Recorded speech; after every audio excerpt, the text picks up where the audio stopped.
Hi, this is Dennis with Second Chance Tackle. Today we're in for a treat. We're going to be working on a reel that, well, I'm going to guess is 100 years old. I'm not quite certain of it. It's an elementary reel that was made for deep sea fishing. I don't know who made it. The only indication I have on the reel is 250 yards. And I'm not sure if this is original to the reel or a replacement as a handle knob. It appears that the side plates are rubber, but they may be Bakelite. This is a direct drive reel. And kind of telling us that, well, it hasn't been serviced in a while. But other than that, it's probably one of the most elementary forms of a fishing reel that you could possibly have. It's one of these cases where a big gear drives a little gear to collect line. And that's exactly what's happening here, in that it is a direct drive reel. We're going to take it apart. We'll talk a little bit about it as we do it, but the primary thing here is just get some fresh oil and grease in it because it's still running. And well, that's a credit to the manufacturer of the reel. This is a thumb brake, for those of you that may not be familiar with it. Since the reel goes in both directions, when you're casting, you need to stop the spool.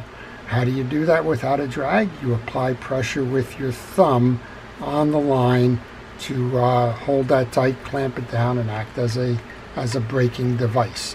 That's sometimes called the educated thumb. Okay, well, we're going to take it apart. Let's see what we can find out about this reel, and let's see if we can't get it spinning optimally again. And well, doing the best that it can do for the age of the reel. Trying to find the screwdriver that matches the inner slot from this. Haven't found it yet, but we want to match our screwdrivers to the slots in order to make sure that you don't strip the slots as you are working on the reel. This one appears to be the one. There we go. It's a little buggered up, I imagine, with all of the time it's spent,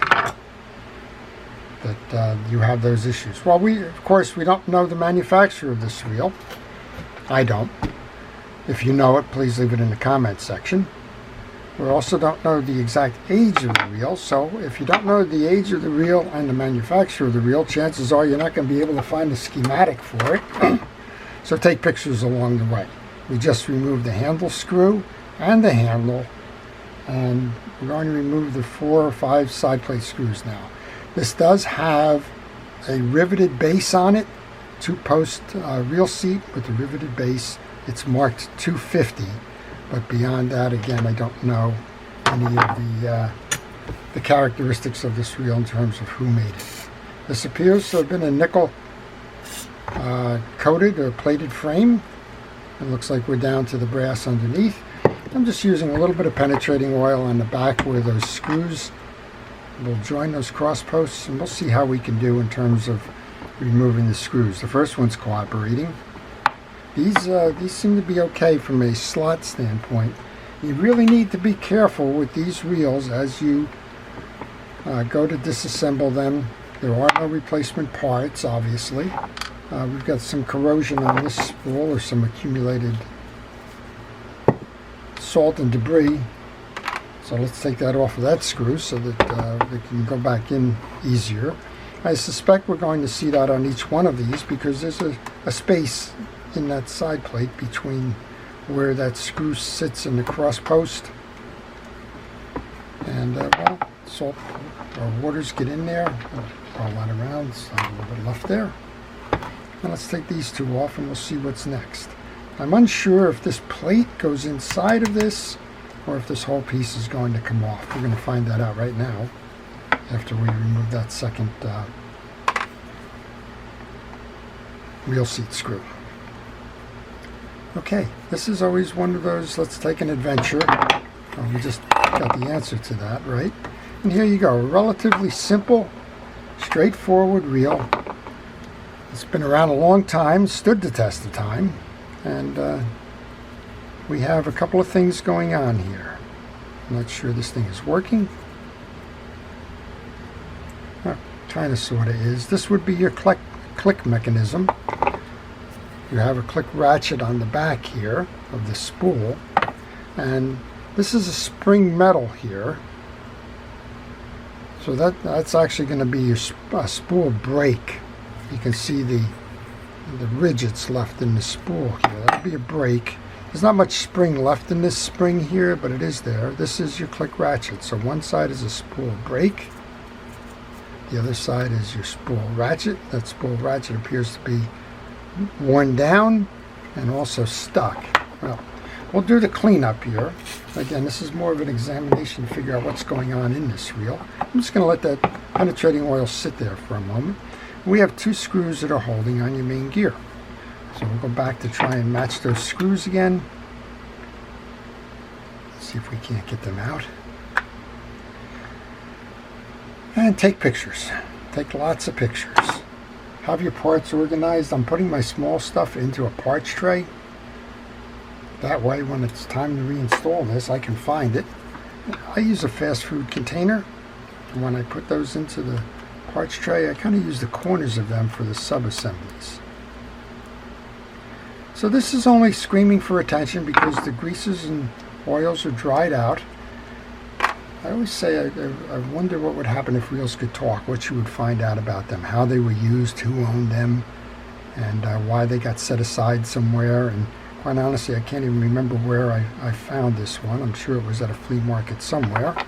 And, well, I'm going to just try and put it back together again. We have a little washer here that we want to remove. That's going to go onto your top here. And we'll do the same thing here. We'll soak this with some penetrating oil. It's just got old grease in there. Set that aside. We'll remove the gear sleeve. That seems to be a one-piece gear. And the gear teeth itself are very clean. But we do want to make sure, since we're taking the time, we'll clean the shaft. And we'll just clean that little bridge. Make sure everything's in good stead there.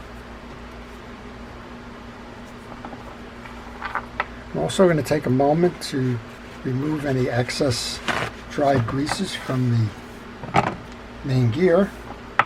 So again, I'm going to use that penetrating oil as a solvent. We'll come through with a bristle brush, pulling through. Hopefully we'll pull some of the old dirt and debris out of there. And that's about it. That's all you need. Get the dirt off the bottom. And if there is anything on the top, we'll do that as well. And remember, we've got this little washer that goes on there as well. Okay, a little bit of new grease. This one's an easy one to service. And that's one of the things, it's the beauty of design, is how easy it is, how simple it is. What do we got, 6 pieces here, 7 pieces here? And yet this thing has been fishing for 100 years. I'm going to guess it's a 100-year-old reel, just from what I'm seeing material-wise in the lake. Okay, put a little bit of grease back onto the shaft here. Use fishing reel grease. That's kind of your guarantee that it's going to work the way it should. A lot of people will tell you that they want to clean everything up. I'm a fan of patina. I like to think that it's there and it's going to tell its story.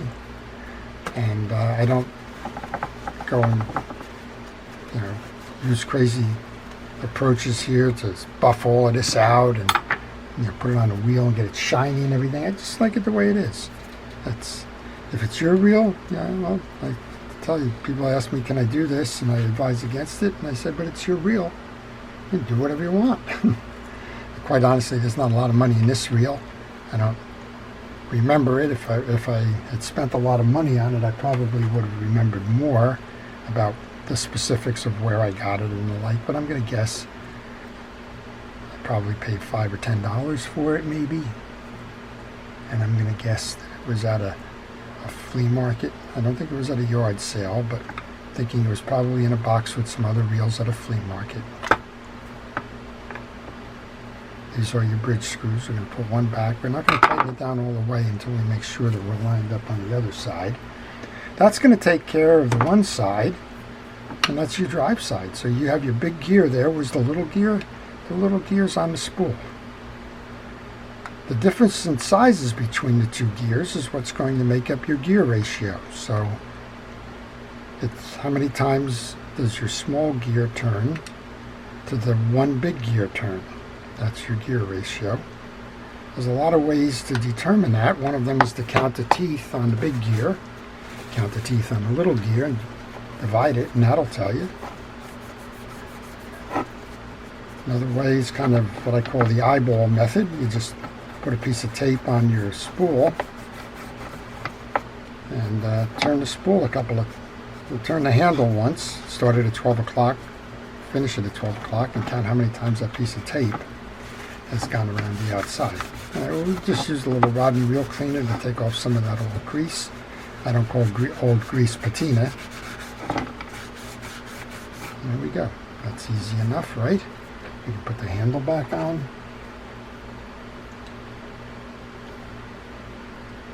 And this doesn't appear as though anybody tried to recondition this at all.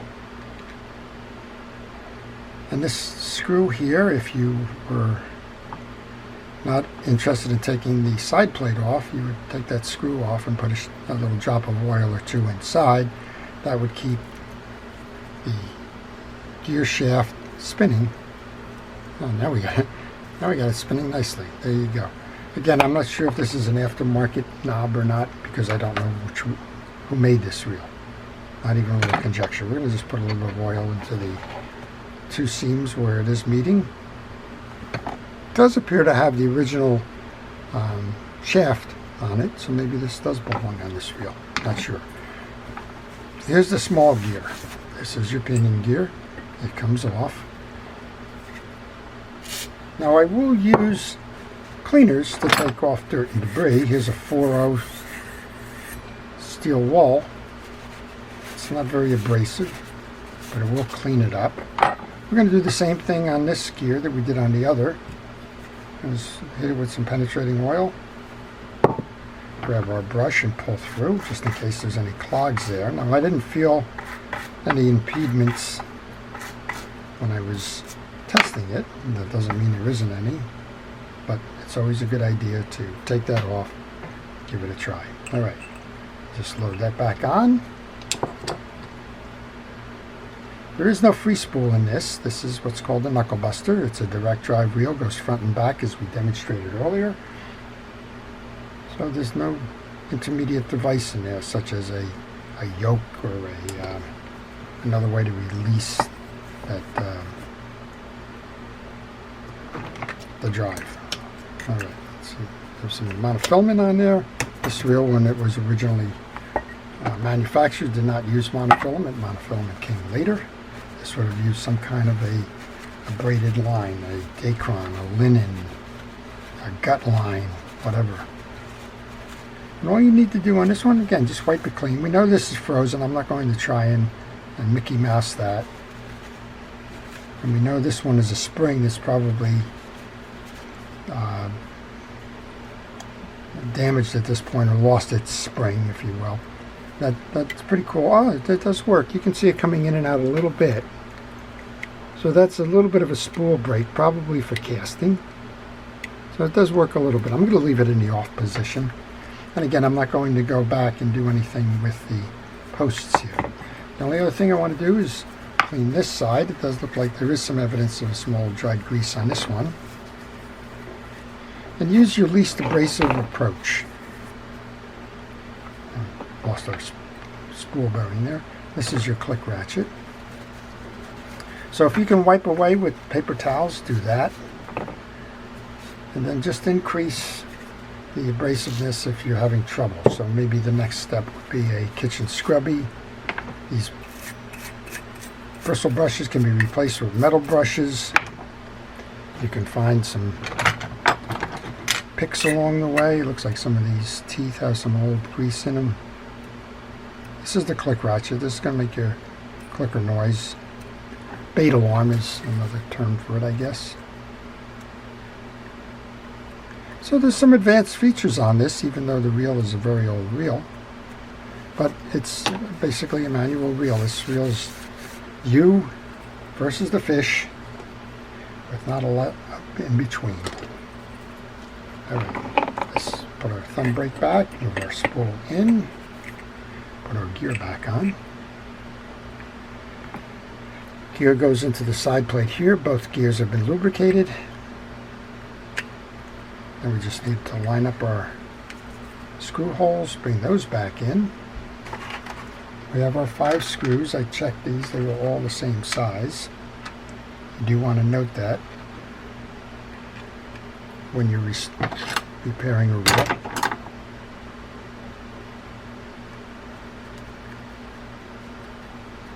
First one's always the hardest because you got to get it lined up and in. There we go. I think we got it. And once you have that, it's a little bit easier. What I like to do with these as I do this is I like to go to the top and bottoms.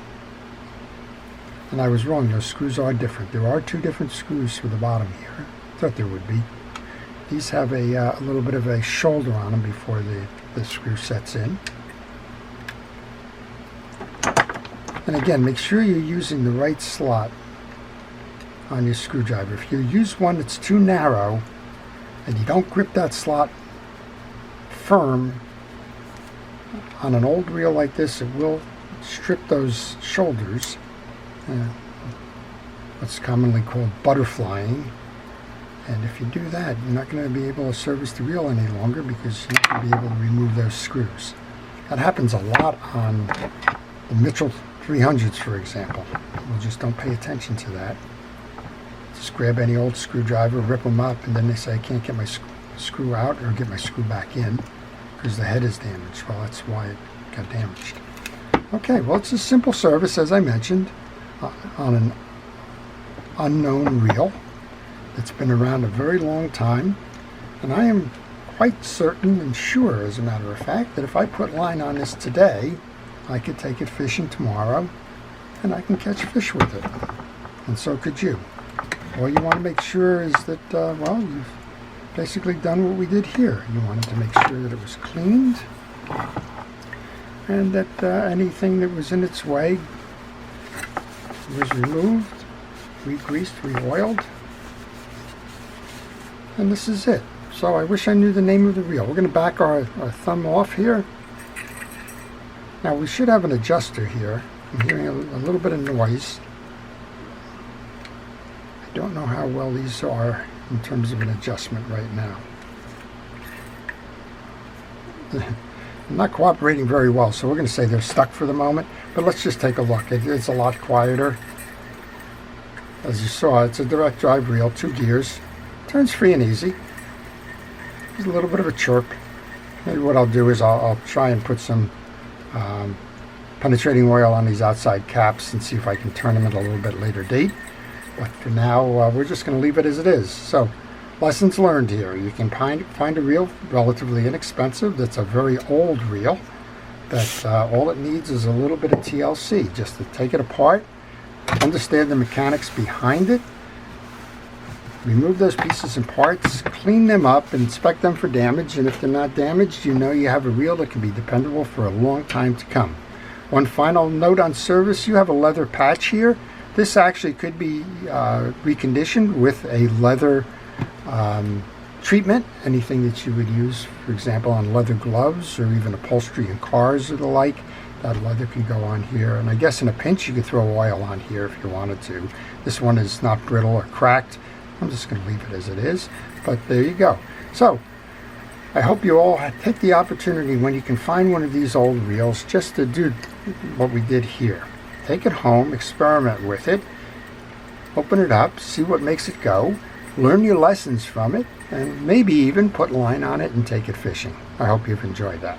Well, if you have any questions on this reel or any reel, please leave them in the comment section. I do try to answer those and try to help you out along the way as you're working on your fishing reels, and try to advance your education and your knowledge of the reels themselves. Before I leave, I want to thank our first responders, our police, fire, safety, rescue, and everybody involved in keeping us out of harm's way. I do appreciate your efforts every day and your commitment to task.